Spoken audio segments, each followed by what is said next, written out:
ಶಾಸ್ತ್ರೀಯ ಸಂಗೀತಗಾರ ದಕ್ಷಿಣ ಭಾರತದ ಸುಪ್ರಸಿದ್ಧ ಗಾಯಕ ಪದ್ಮಭೂಷಣ ಡಾಕ್ಟರ್ ಕೆಜೆ ಯೇಸುದಾಸ್ ಗುರುವಾರ ತಮ್ಮ 79ನೇ ಹುಟ್ಟುಹಬ್ಬವನ್ನು ಕೊಲ್ಲೂರು ಶ್ರೀ ಮೂಕಾಂಬಿಕಾ ದೇವಸ್ಥಾನದಲ್ಲಿ ದೇವಿಗೆ ಚಂಡಿಕಾ ಹೋಮ ನೆರವೇರಿಸುವುದರ ಮೂಲಕ ಆಚರಿಸಿಕೊಂಡರು. ತಮ್ಮ ಕುಟುಂಬಿಕರೊಂದಿಗೆ ಕೊಲ್ಲೂರಿಗೆ ಆಗಮಿಸಿದ್ದ ಅವರು ಶ್ರೀದೇವರ ದರ್ಶನವನ್ನ ಪಡೆದರು. ವರ್ಷಂಪ್ರತಿ ಕೊಲ್ಲೂರಿನಲ್ಲಿ ಜೇಸುದಾಸ್ ತಮ್ಮ ಹುಟ್ಟುಹಬ್ಬ ಆಚರಿಸಿಕೊಳ್ಳುವ ಹಿನ್ನೆಲೆಯಲ್ಲಿ ಕೇರಳ, ಕರ್ನಾಟಕ, ಮಹಾರಾಷ್ಟ್ರ ಹಾಗೂ ಇತರ ರಾಜ್ಯಗಳ ಜೇಸುದಾಸ್ ಅಭಿಮಾನಿಗಳು ಸಾವಿರಾರು ಸಂಖ್ಯೆಯಲ್ಲಿ ಸೇರಿದ್ದು ತಮ್ಮ ನೆಚ್ಚಿನ ಗಾಯಕನನ್ನ ಹತ್ತಿರದಿಂದ ನೋಡಿ ಸಂಭ್ರಮ ಪಟ್ಟರು.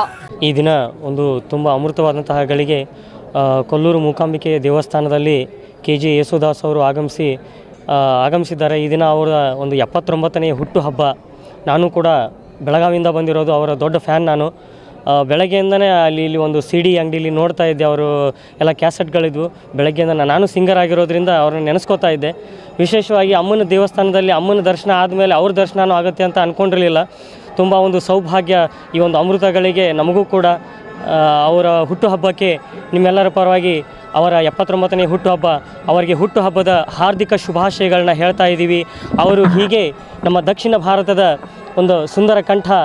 ಅವರು ಇನ್ನೂ ಅವರಿಗೆ ಆ ತಾಯಿ ಕೊಲ್ಲೂರು ಮೂಕಾಂಬಿಕೆ ಶಾಶ್ವತವಾಗಿ ಅವರಿಗೆ ಆಯುಷ್ಯ ಆರೋಗ್ಯವನ್ನು ನೀಡಿ ಅವರು ಸದಾಕಾಲವೂ ಆರೋಗ್ಯವಾಗಿರಲಿ ಅಂತ ಪ್ರಾರ್ಥಿಸ್ತಾ ಇರ್ತೀವಿ. ದೇವಳದ ಅರ್ಚಕ ಗೋವಿಂದ ಅಡಿಕರ ನೇತೃತ್ವದಲ್ಲಿ ಧಾರ್ಮಿಕ ವಿಧಿವಿಧಾನ ನೆರವೇರಿತು.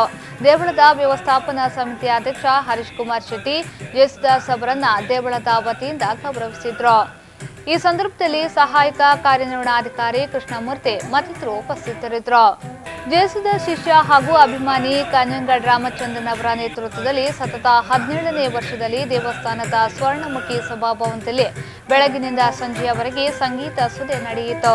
ಈ ಸಂಗೀತೋತ್ಸವಕ್ಕೆ ಸ್ವತಃ ಜೇಸುದಾಸ್ ಭಕ್ತಿಗೀತೆ ಹಾಡುವ ಮೂಲಕ ಚಾಲನೆಯನ್ನ ನೀಡಿದ್ರು. ಬಳಿಕ ಸಂಗೀತದ ಕುರಿತು ಚುಟುಕು ತರಬೇತಿಯನ್ನ ನೀಡಿದ್ರು. ಈ ವೇಳೆಯಲ್ಲಿ ನೆರೆದಿದ್ದ ಸಾವಿರಾರು ಮಂದಿ ಸಂಗೀತದ ಗಾನ ಸುದಿಯಲ್ಲಿ ತಲ್ಲೀನರಾದ್ರು.